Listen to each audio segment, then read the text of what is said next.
وقتی که به فرزندمون میگیم تو تنبلی، تو بی‌استعدادی، تو دیگران خیلی خوب میخندونی، تو از ذهنت میتونی پول در بیاری اما داداشت از زور بازوش، تو رفتارت به بابات رفته، اخلاقت به مادرت رفته، همه این واژه‌هایی که داریم استفاده میکنیم ما بهش میگیم لقب.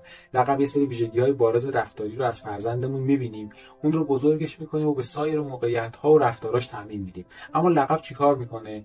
لقب باعث میشه اون ظرفیت رشدی و بزرگ فرزندمون محدود بشه و کوچیک بشه و دیگه نتونه اونطوری که باید و شاید رشد بکنه. اما ما به عنوان والدین چیکار کنیم که حرفامون لقبگونه نشه؟ اول اینکه واژه‌های خشنی مثل همیشه، هرگز، کلاً، اصلاً رو استفاده نکنیم.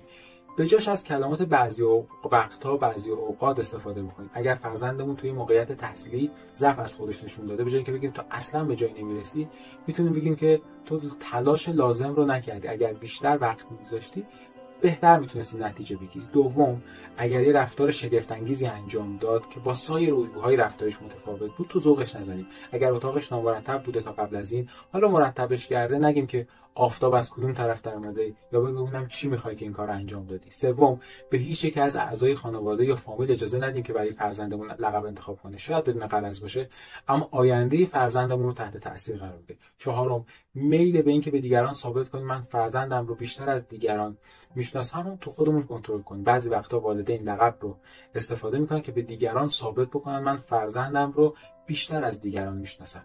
این باعث میشه که این لقب تا مدت‌ها در فرزند شما اثرگذار باشه.